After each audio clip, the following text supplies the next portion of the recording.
Buenas tardes, es jueves 25 de noviembre del año 2021.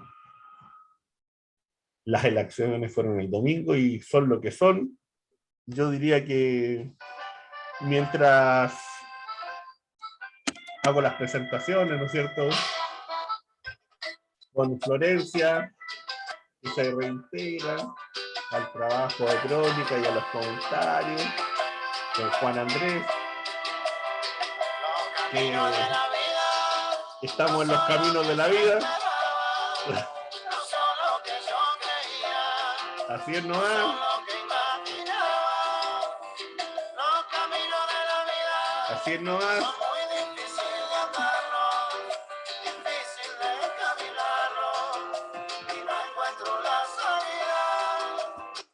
Bueno, con Vicentico. Con Vicentico, tremendo Vicentico. Tremendo Vicentico, dando inicio, ¿no es cierto?, al análisis de la semana política. Hay hartos temas, hartas cosas. Por de pronto, lo que ocurrió a nivel nacional, ¿no es cierto?, yo creo que el hecho fundamental tiene que ver con la votación del domingo. Y dentro de eso, bueno, esto, pues, los resultados, ¿no? Este es el dato duro, ¿no? El dato duro de realidad que, a mi juicio, deja, para mí, a lo menos dos o tres ideas rondando. Una, que evidentemente todo lo que podíamos pensar en términos de avance queda en una situación de stand-by. Y por otro lado, que hoy día tenemos la urgencia de remontar este cuadro político, lo que no, tampoco va a ser fácil. Y eso implica hacer un gran esfuerzo, implica abrir barreras y cruzar la frontera, ir a los campos minados y estar en otros lugares, ¿no es cierto?, en donde no pensábamos que íbamos a estar, para poder, en definitiva, llegar a un gran acuerdo que va en contra de esta ultraderecha. ¿Cómo ven ustedes o cómo ven esto, Florencia, Juan Andrés?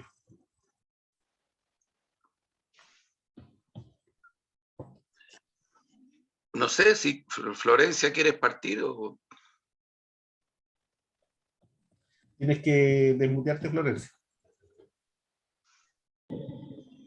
Bueno, primero muchas gracias de nuevo por acogerme en este espacio. Y en relación a lo que decía Omar, yo considero que hay un deterioro profundo del sistema político chileno, y eso se ve reflejado en la poca participación. La mitad, un poquito más de la mitad de los chilenos y chilenas no fueron a votar. Y creo que sacar conclusiones como no fueron a votar porque son flojos o porque son, ponerles como un rótulo, sería inadecuado, sería subestimar un malestar social que hay con respecto a la política chilena, al sistema político chileno. Por algo, en el fondo, cuando se vota apruebo o rechazo, la gente va a participar. Muchos que no votaban fueron a votar, porque su voto representaba un acto deliberante. Yo decido, yo no delego en otro el poder. Entonces, yo considero que además de avanzar hacia un sistema donde estén reconocidos nuestros derechos fundamentales, también hay que cambiar el sistema político, que incluya mucho más, que la voz de las personas sea vinculante desde los territorios y puedan, en el fondo, articularse, y que no sea un sacrificio ser un dirigente social, porque hoy los dirigentes sociales en los territorios se tienen que ultra sacrificar, además que es un trabajo que hacen por vocación no remunerado, están expuestos en el fondo a muchas inseguridades, en fin. Y también hay una utilización, creo yo, del tema de la migración para fomentar este fascismo. ¿Por qué? Porque se utiliza el tema de los migrantes para instalar esta idea de el enemigo es el otro, y esta vez el enemigo, ¿qué mejor, que toda la culpa de todo lo tiene ¿quiénes? Los migrantes. Es el discurso que ha instalado Fuerte Cas, y contra el cual se ha ido. Es efectivo, es una realidad social que hoy la sobrepoblación de migrantes ha colapsado los servicios sociales que ya estaban colapsados, como por ejemplo los hospitales, como por ejemplo las salas cunas. Entonces se aprovecha un error del Estado, del gobierno, para adjudicárselo a los migrantes y funciona porque aún vivimos en un país con semianalfabetismo, con mucha falta de educación y cultura, no hay educación cívica. Así todo, hay una resistencia cultural muy potente desde los territorios, donde los espacios donde no llega el Estado, las personas se están articulando, están alimentando a poblaciones a través de las ollas comunes, generan sus centros culturales. Entonces, creo que ahí hay como un espacio que debe trabajarse, más que se puede, que se debe trabajar, que no se le puede seguir dejando a los pastores, ni a los evangélicos, ni a los pastores evangélicos que hacen ese trabajo territorial muy duro, no solo para las campañas, sino que siempre, ellos están ahí siempre. Y el otro fenómeno también creo que es ya la autocrítica de la oposición, o sea, de este pacto que representa Prodignidad, que el discurso se dirija a las personas, que no se subestime al enemigo. Por algo Kast habla de no más delincuencia, no más narcotráfico, contención a la migración, porque sabe que son ideas, fuerzas que están en el imaginario colectivo y que son problemas primarios de las personas en los territorios. Y ahí creo que el programa de Prodignidad o los voceros de Prodignidad deben apuntar más hacia esos espacios populares donde quizás todavía no hay una conciencia o quizás no hay un interés tan real, por ejemplo, por otro tipo de agendas que se les están imponiendo, que tienen que ver con cosas que valen la pena, pero que quizás ahora no son lo primordial para esas personas. Esa sería mi opinión a grandes rasgos. Bueno, Andrés. Sí, yo creo que efectivamente estamos viviendo un momento de extraordinaria trascendencia, muy complejo. No sé si en este programa, no creo, vamos a alcanzar a responder la pregunta que yo creo que es necesario respondérsela. ¿Qué pasó? ¿Por qué llegamos aquí? Porque hace unos meses atrás nomás, yo creo que por lo menos en el campo de las oposiciones, incluso de la no gubernamental, yo estoy hablando de la DC, en fin, nadie creo yo que tenía previsto que Kast pasaba a segunda vuelta en el primer lugar. Nadie. Y eso creo yo que, claro, después de la guerra somos todos generales, o generalas, pero yo creo que es re importante en algún momento darse el tiempo para responder todo esto, porque es demasiado profundo.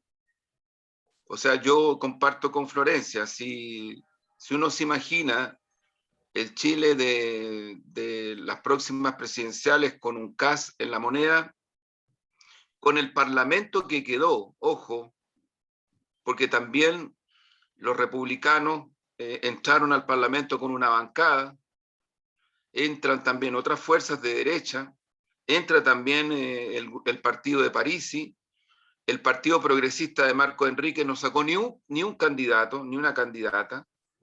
En fin, o sea, estamos frente a una situación en ese sentido extraordinariamente compleja. En el campo de las municipalidades, la derecha también tiene una fuerza significativa, aunque ahí ya había un retroceso. Lo que uno puede evidenciar es que el llamado centro político o autodefinido centro político, el que pactó la transición con la derecha y con Pinochet, se sigue desplomando. Y yo no estoy dando, a diferencia de dirigentes de ese sector, con esto no estoy diciendo que bueno, que malo, no, simplemente constato el hecho. Se sigue desplomando, su candidata presidencial está donde está, pero yo creo que todavía no están asimilando la profundidad del cuadro. Entonces, claro, es el escenario y no queda mucho tiempo, no quedan muchas semanas, no quedan muchos días, y yo tengo la hipótesis de que efectivamente, como Omar comentábamos antes, la derecha está trabajando bien su votación. Yo creo que Kast va a incorporar cosas como, por ejemplo, reincorporar el Ministerio de Desarrollo de la Mujer, hasta no descarto que diga que le va a otorgar todavía más presupuesto del que tenía antes, no lo descarto, y no descarto cosas de ese tipo. Hoy día o anoche hacía un llamado al Partido Radical y a la democracia cristiana. Sí. Hay que tener presente que Kast es un militante ultraconservador, pero también es militante de un movimiento católico tradicional muy arraigado en Chile, que no tiene tanta visibilidad pública, pero es muy arraigado, el movimiento Schoenstatt, que es mariano, es un movimiento mariano, Sí. muy elitista, pero con mucho trabajo en las poblaciones también. Sí. Y es muy católico, o sea, es un movimiento muy católico. Entonces uno tiene que pensar en qué estarán reflexionando las y los católicos de este país, cuando el candidato Kast es un candidato de sus filas, ¿no? Ojo, o sea, hay varias cosas. Yo creo que la familia, la llamada familia militar, o sea, las hijas, hijos, esposa, en fin, el mundo militar, el mundo de carabineros, el mundo de la PDI, yo creo que van a votar todas y todos prácticamente por Kast. Sí. Entonces creo que la disputa va a ser durísima, creo, y la alternativa para crecer y para ganarle a Kast está dada en reafirmar que somos la alternativa, que nuestro candidato presidencial, Gabriel Boric, va a jugarse, nos vamos a jugar la vida por realizar lo que estamos proponiendo en temas duros y gruesos. Yo me refiero a los 500 y tantos mil pesos de ingreso universal mínimo, me refiero al término del CAE y que la deuda la toma el Estado, me refiero a un servicio de salud universal, como no existe hoy día, me refiero a un plan de urgencia para la vivienda, me refiero a la pensión mínima, que no es de 250.000 pesos, ahí se ha explicado mal. Y creo que hay que hablarle, hay que compartir, hay que dialogar, hay que conversar, no despreciar, no tratar de fachos pobres, no despreciar a quienes votaron por Parisi, en Iquique, en Arica, en Antofagasta, que fue mucha gente, incluso gente que estuvo en la revuelta, que desprecian a lo que ellos llaman la clase política, que sienten que esa clase política les ha impedido avanzar en su emprendimiento, y por eso se sienten identificados con Parisi, porque Parisi denuncia eso, y además dice: yo me ha costado mucho, incluso me han perseguido. Ojo que Parisi no es la primera vez que es candidato presidencial, ¿eh? No es un aparecido. Cuidado, cuidado. Esta no es su primera candidatura presidencial. Entonces, hay un mundo en este país que debería, en una campaña sostenida, sistemática, profunda y fuerte, yo comparto con lo que decía Florencia, hay que salir con una propuesta realista, concreta, para enfrentar el tema de la migración. Yo creo que nuestro candidato presidencial hizo bien cuando dijo: nos bajamos del árbol y vamos a los territorios. Es una frase muy profunda, más dicha por él. Es una autocrítica a una visión que yo creo que no nos dio el resultado para dialogar y para compartir con mucha gente. Más bien fue una primera vuelta, como una campaña un poco tipo espejo, en el sentido de que Gabriel le habla a los Gabrieles de Chile. Y quedó mucha gente ahí sin interlocución, quedó gente fuera de la interlocución. Y quedó fuera de la interlocución porque incluso llegamos tarde con las 6 o 7, de las cuales algunas he nombrado, que son fuertísimas. Yo, con todas las personas que he conversado, que fueron candidatas o candidatos o que hicieron campaña, decían que cuando les hablaban de estos temas en concreto, la gente a lo menos escuchaba. O sea, cuando le hablaban del tema de las pensiones, cuando le hablaban del tema de la vivienda, en fin, escuchaban. Y yo creo que el otro tema que hay que meterse con todo es la batalla contra el narcotráfico y el lavado de dinero de una manera frontal. De una manera frontal, porque el lavado de dinero es la expresión del negocio del narcotráfico. Es por lo cual existe el narcotráfico. Y eso se ubica en las inmobiliarias, en las tarjetas, en los casinos. Es un negocio de miles de millones de dólares. Y ahí sí que significa pegarle frontalmente a ese negocio y a lo que significa como flagelo para la sociedad en los territorios. Y ahí vamos a tener que trabajar con la participación ciudadana y con las policías. Policías que en algunos territorios están totalmente en coordinación con el narcotráfico. ¿Para qué estamos con cosas? Si no nos podemos hacerle eso. Yo creo que esos son los grandes temas. Y dejo uno para el final que me parece crucial. En la región metropolitana, Fabiola Campillay obtuvo 405.000 votos. Se acercó al 500.000 de votos. Prácticamente triplicó a Eduardo Artés. Iba en una lista sola. O sea, todos pensaban que no iba a salir, porque iba en una lista sola, que era muy difícil.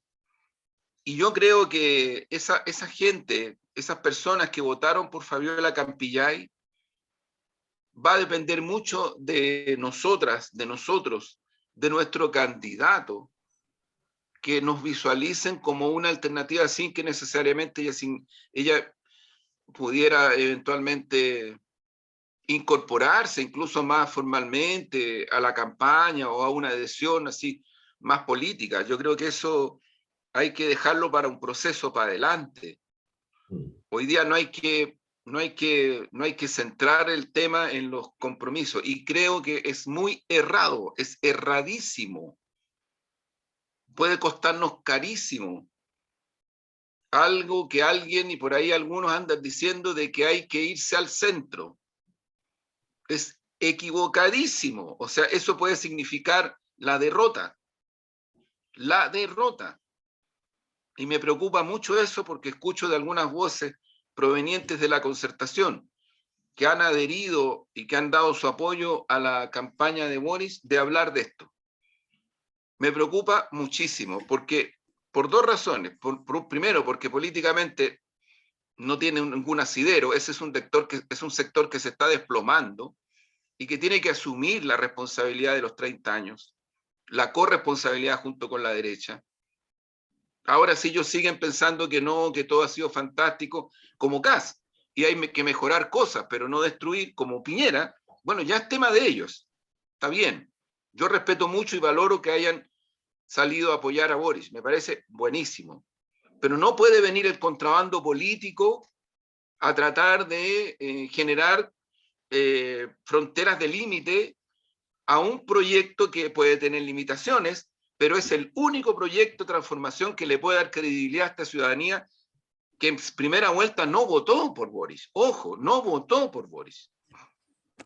Y si ven que empezamos a girar políticamente hacia el centro y empiezan a aparecer los mismos, yo creo que para mí eso sería la fatalidad completa. No está ocurriendo, pero podría ocurrir. Y es una fatalidad. Y lo segundo, que está muy vinculado a esto, es que creo que electoralmente hacer una campaña en segunda vuelta hacia el centro no da para ganarle a Kast. No da. No da. Entonces creo que hay que también en el análisis incorporar estos elementos. Aun cuando a algunas y a algunos no les guste y salgan a decir muchas cosas, pero en fin, yo creo que a los que estamos aquí queremos que gane Apruebo Dignidad y que gane Gabriel Boric. Y partimos desde esta perspectiva para poder decir lo que estamos diciendo. Ahí me quedo. Sí, mira, yo bueno, escuchándolo a ustedes creo, y además otros programas y otras visiones que uno va escuchando al alero de la semana y en el momento mismo, cuando se fueron dando los resultados,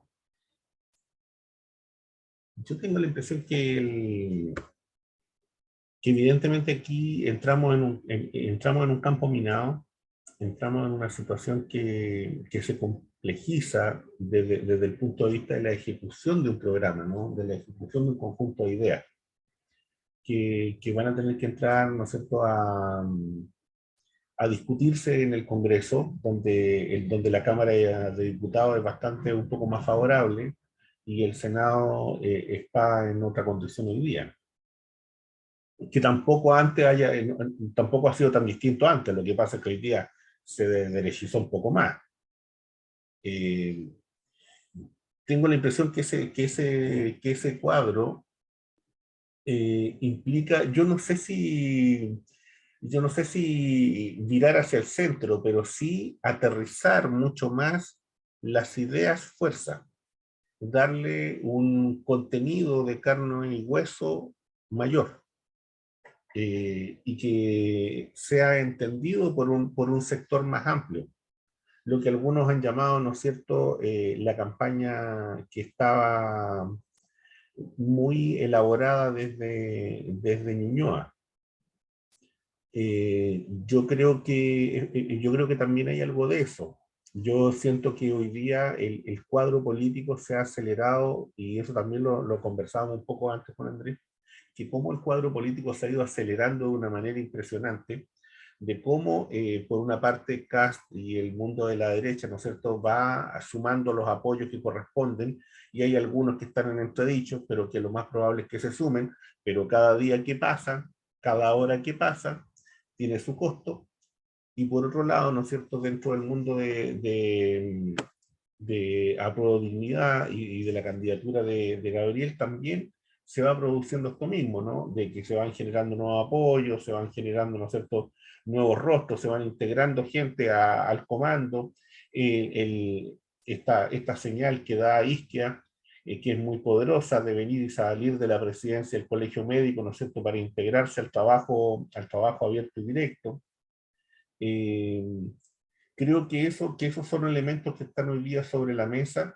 Tal vez uno podría venir y decir que en otras situaciones, bajo estas mismas circunstancias, en otras democracias o en otro espacio, bajo otra cultura política, la posibilidad de llegar a acuerdos mucho más transversales habría sido bastante más fácil.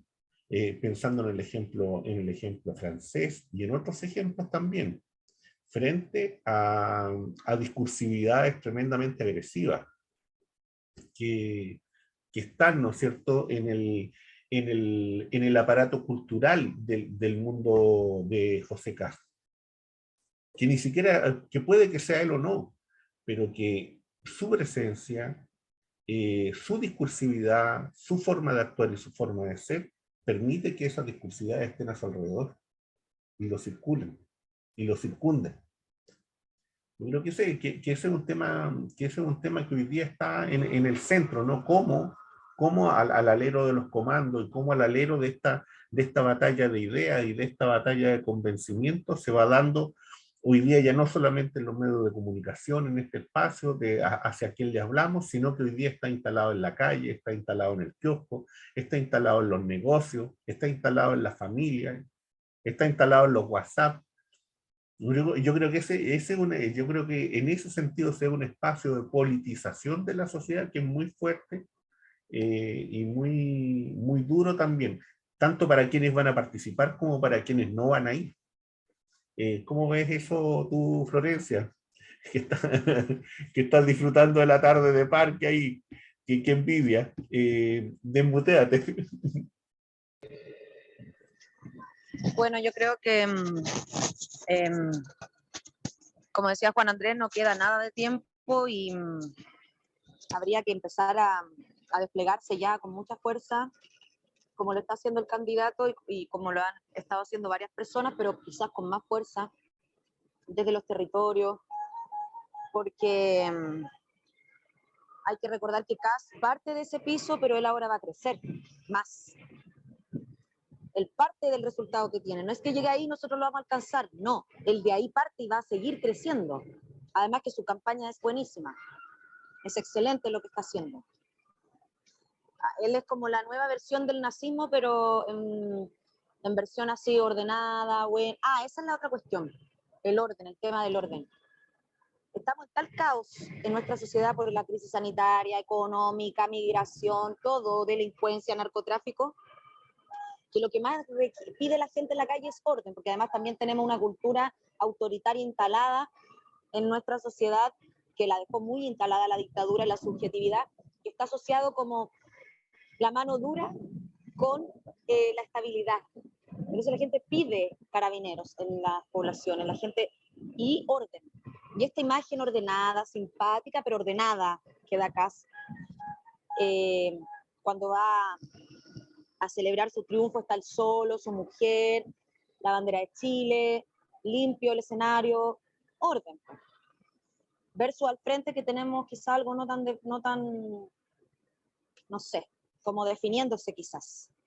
Pero, y hay otra cosa, hay otro tema también que tiene que ver con lo que decía Juan Andrés, también con el tema de esto de la identidad, de a quién le hablo, de mi identidad, de qué identidad defiendo. Kast en un TikTok dice, la gente, dice él, y yo creo que él está claro, y él estoy de acuerdo con él, está aburrida de los políticos que cambian de opinión según las encuestas y según las tendencias y según las modas.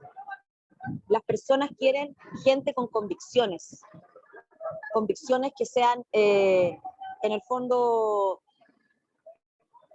inamovibles éticamente, los valores que uno defienda. Y eso es lo que él representa.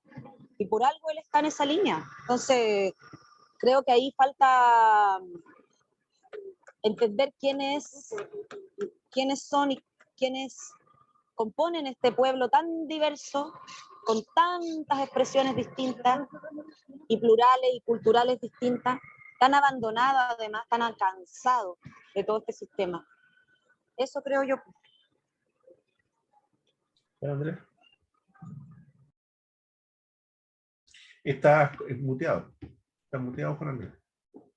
Voy en esa misma línea. Se nos vino encima un momento muy intenso, muy político, muy estratégico, muy cultural, muy profundo. Yo creo que la dimensión del estallido popular, de la revuelta obrera sigue estando. Y creo que eso es muy importante. A lo mejor habría que pensar qué ha pasado con los sujetos políticos, y para decirlo más en concreto, qué ha pasado con los partidos. Porque los que somos marxistas y leninistas y gramscianos y recabarrenistas, entendemos que los procesos emancipadores requieren de instrumentos políticos. Pero en el sentido no que existan puramente, sino que insertos en los movimientos como el que se ha generado en este país, insertos en esos movimientos, empujen en esa dirección. Y yo creo que aquí la revuelta, el estallido, ha remecido todo, las estructuras de base del sistema, incluida la política, incluida la institucionalidad política, sobre la base de un cuestionamiento muy profundo a las demandas que surgen y emergen producto de las necesidades, no de otra cosa. Yo creo que en cualquier parte del mundo los pueblos quieren vivir tranquilos de, por ejemplo, lo que significa en concreto en Chile, los portonazos. Mira, yo vivo en un sector donde hay todos los días portonazos, la gente está aterrorizada, y es el sector de Recoleta, yo te diría, no viven los más pobres, al contrario. Y tal vez por eso también es un sector donde hay menos comunicación entre vecinos, en fin, porque en las otras poblaciones de Recoleta el municipio ha ido estructurando a las y los vecinos, en fin, hay una cosa más ciudadana que también es un punto de referencia para enfrentar en la delincuencia. Pero no hay ningún territorio en Chile exento de la posibilidad del riesgo real de hechos criminales de violencia muy fuertes, con resultados incluso de muerte. Entonces, ese es un dato de realidad, y yo creo que, mira, a mí lo que me pasa es que es impresionante cómo la derecha se desdobla, y CAS se desdobla, si CAS es parte de ese sector. Han sido gobierno. La consigna de Piñera de la primera vez cuando fue candidato era: delincuentes y narcotraficantes tienen los días contados. Ese era. Y ocurre que en su primer gobierno subieron los índices de criminalidad y de narcotráfico. Entonces uno dice, bueno, pero si los tipos han sido gobierno, los tipos no han enfrentado estas situaciones, no es que no sepan cómo hacerlo, es que yo creo que las cosas las empezaron a mirar desde el gobierno en el sentido de lo que son, y la concertación lo mismo. Entonces esta desesperación real que hay en mucha ciudadanía, mira, yo creo que a una persona le cambia mucho la vida cuando le pegan un portonazo y no solamente le quitan el auto, sino que le matan a la mujer o al hombre, o se tratan de llevar a la niñita o el niñito adentro del auto. Y eso ha pasado en Chile. Sí. Este año, a comienzos de año, o el año pasado, a fines, en 2 portonazos murieron 2 niñitos chiquititos. ¿Qué le pasaría a uno de nosotros si le afecta así? ¿Qué le pasaría si en un portonazo, qué sé yo, una bala de carabineros mal lanzada, o un asaltante simplemente disparó y mató a mi hija, a mi nieto, en fin? ¿Qué pensaría después de eso? Y eso pasa en Chile. Y pasa más o menos recurrentemente, no es que pase todos los días, pero pasa. El otro día, un tipo, no sé si en Maipú, no estoy seguro en qué comuna, mató a 2 mujeres. Y ese tipo tenía un prontuario y había estado preso. Sí. Y salió en libertad condicional porque la Corte Suprema le dio la libertad condicional. A pesar de que Gendarmería dijo que el tipo no tenía ni una conciencia de los delitos que hacía. Entonces, es un tipo que tiene una historia y lo dejan en libertad condicional y mata a 2 personas, a 2 mujeres. Entonces uno dice, bueno, ¿qué es esto? El único sector de Chile que desde el punto de vista del poder político no ha tenido la posibilidad de enfrentar el crimen organizado, la delincuencia, el narcotráfico, es la izquierda. Porque el Partido Comunista fue parte de una coalición, pero no tuvo la posibilidad, lo puedo decir absolutamente claro, porque fui parte y me tocó un poco en esa área, no tuvo la posibilidad de incidir mucho en las políticas públicas referidas a estos graves temas. Y lo otro es que yo creo que, mira, en Chile hay una esquizofrenia profunda, amparada en el sistema mediático hegemónico, en la manada mediática, que es brutal, porque esa no es la realidad que vive la mayoría del país. La gente, las familias tienen angustia social, tienen mucha angustia social, porque falta trabajo, falta salud, faltan pensiones, falta de todo. Pero si tú dices esto, te dicen que eres una persona exagerada. Entonces por eso la gente está votando por Parisi y también en parte por Kast. Y si votaron por los comunistas y las comunistas, es porque también, a pesar de toda la campaña brutal, y Florencia fue víctima de esa campaña, fue una campaña brutal. Este tipo, Kaiser, que ahora lo están, y que el tipo renunció al Partido Republicano, fue uno de los que hizo una campaña contra Florencia durante varias semanas en las redes sociales. Y la mandaba con garabato limpio a que se volviera a Venezuela, a hacerle no sé qué cosa a Maduro. Estoy siendo eufemístico, ¿no? Pero ese es el nivel de agresividad que existe, que ha ido agarrando vuelo.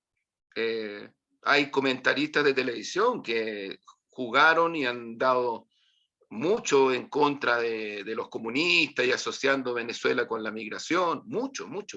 Una irresponsabilidad tremenda.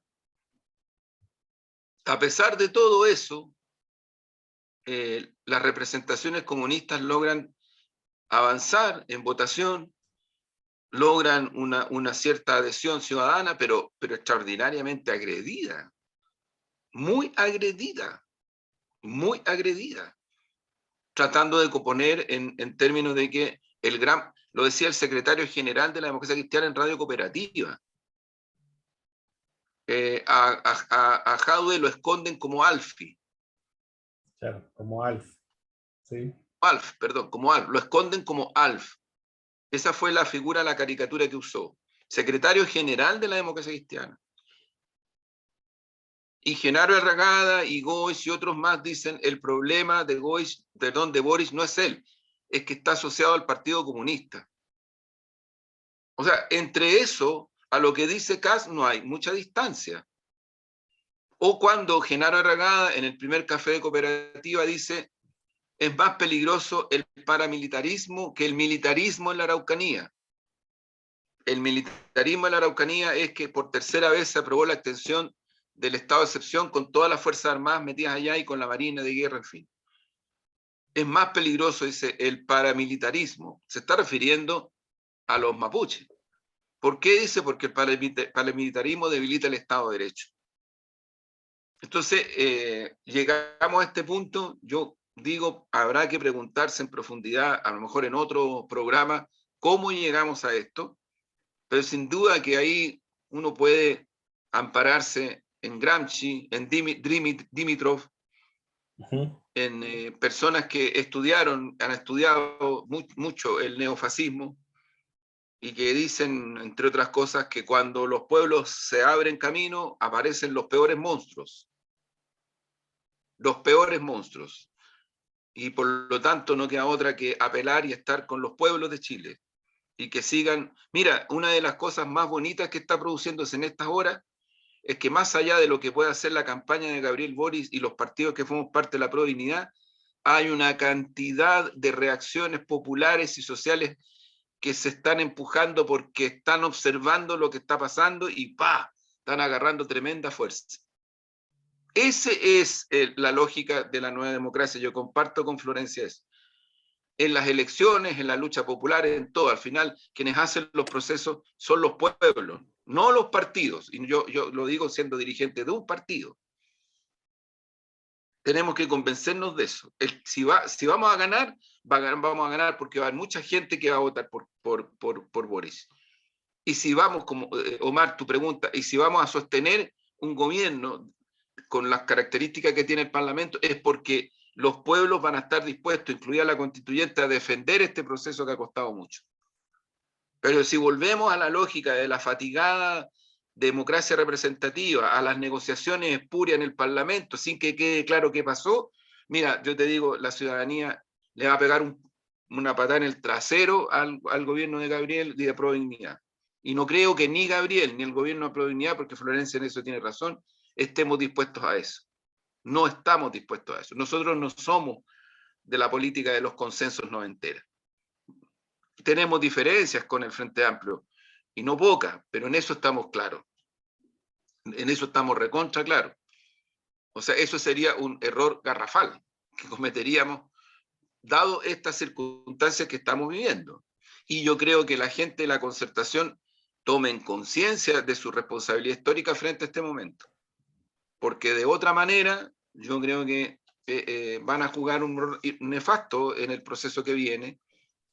Y espero que no sea así, porque uno no descalifica por sí, sino que por... Y otro dato, mira, Florencia y Omar, a nosotros nos ha faltado la defensa no autorreferente, pero nos ha faltado concretizar sobre la base de la historia. Yo creo que esto está cursando y me parece muy intenso y muy hermoso. Nosotros no matamos a nuestros adversarios políticos. Nosotros no los hacemos desaparecer. Nosotros no los ejecutamos. Nosotros no los torturamos. Nosotros no los andamos amenazando de muerte, que se vayan del país. Son ellos y ellas. Entonces, la diferencia ética, dado estas circunstancias, también es bien importante marcarla. Sí, mira, yo creo que aquí hay temas que evidentemente hay que venir y profundizar. Yo creo que más de algún programa vamos a tener que estar dedicando a esto, A mí me parece que hay señales que dentro de la sociedad chilena se venían dando hace mucho rato. Yo creo que el voto, la segunda vez que sale Piñera, en las condiciones que sale electo, ya marcaba un elemento que ocurre en la sociedad chilena, que ocurre en un núcleo de votantes, y no hablo en sentido de descalificación, sino que hablo de una caracterización más bien, de un estado de resultados, que es lo mismo que ocurre con Parisi. El personaje Parisi, ¿por qué un sector de la sociedad vota por Parisi? Por ese tipo de personaje, por ese tipo de simbología. Y en donde uno puede entenderlo, ¿no es cierto?, también como un ejercicio de crítica al establishment, de crítica a los partidos políticos y de crítica a una élite. Y en donde opta, ¿no es cierto?, por un espacio o por un símbolo que no tiene ninguna sacralidad, que no tiene ninguna posibilidad de presentarse como puro, como limpio, que no tiene ninguna posibilidad tampoco de tener algún grado, ¿no es cierto?, de respetabilidad dentro de lo que se entiende, ¿no es cierto?, como un presidente de la República.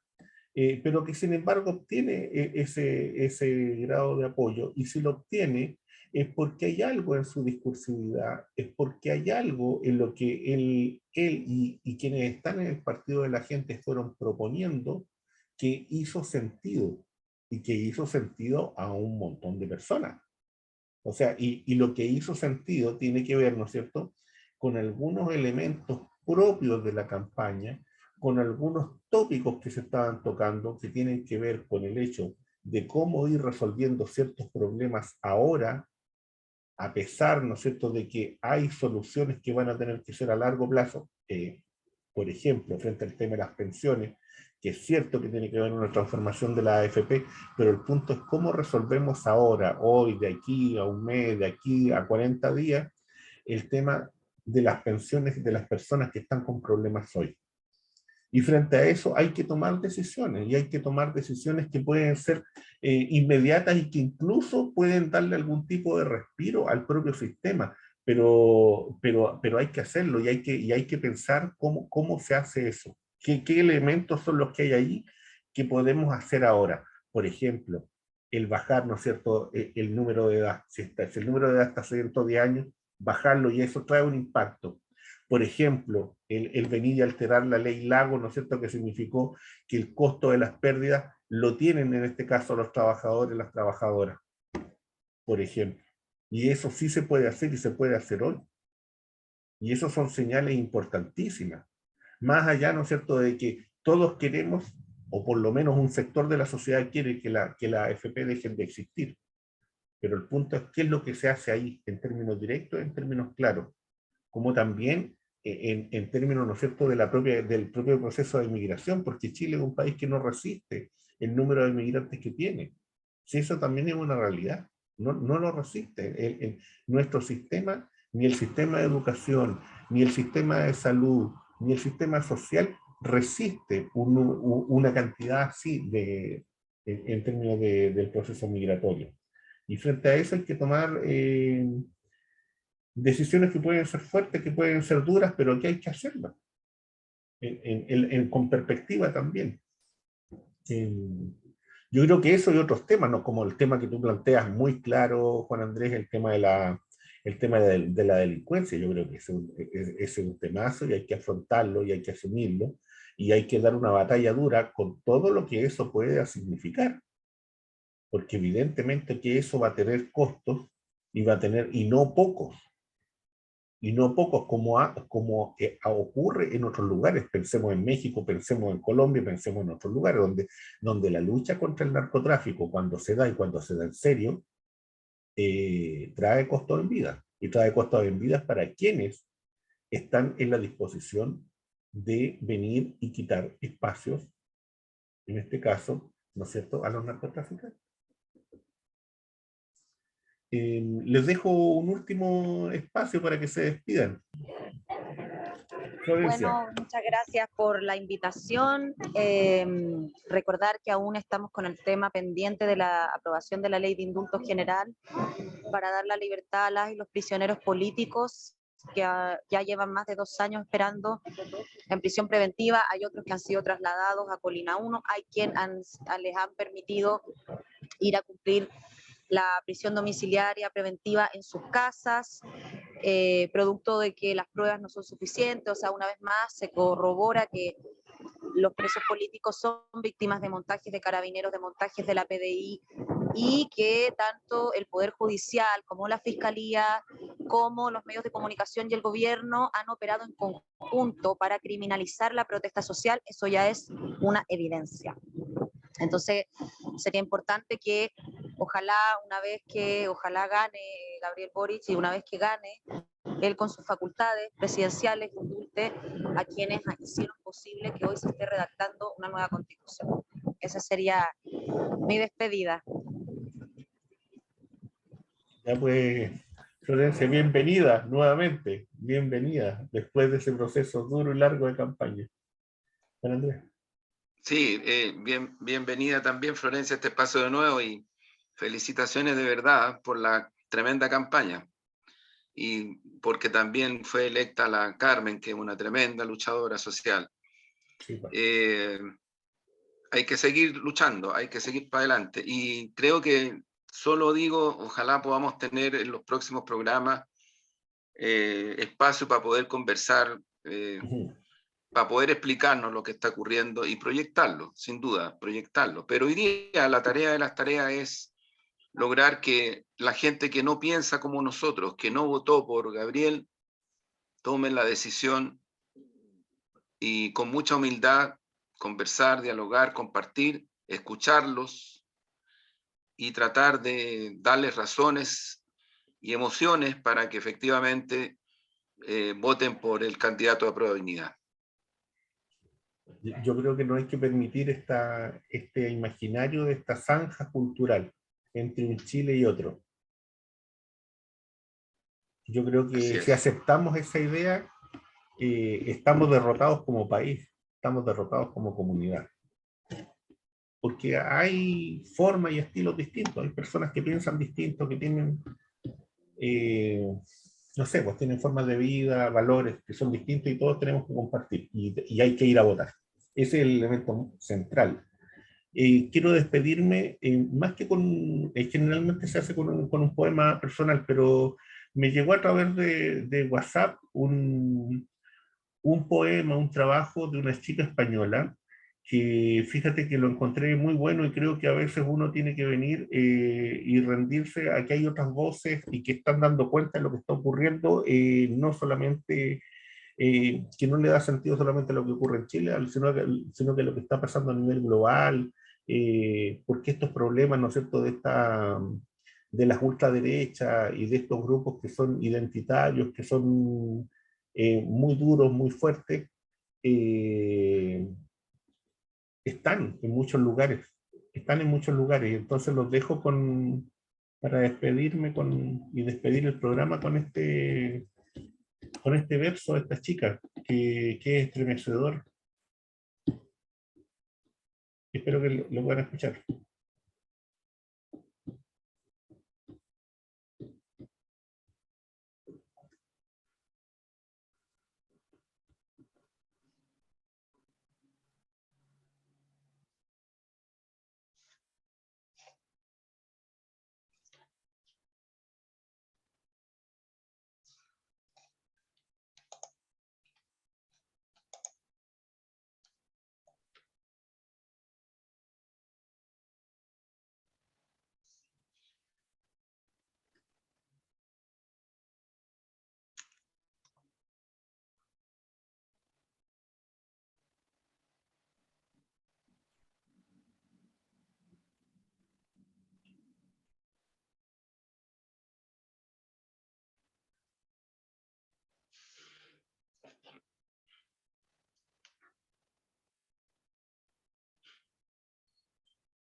Bueno, yo creo que es un texto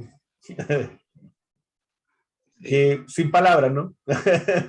Palabras para la reflexión. Sí, sí. Un Muy abrazo por bien. Andrés. Un abrazo, Chao, que estés Omar, muy que esté bien. muy bien. Chao, Estamos chao. en conversación. Sí, Chao, pues. chao. Chao, chao.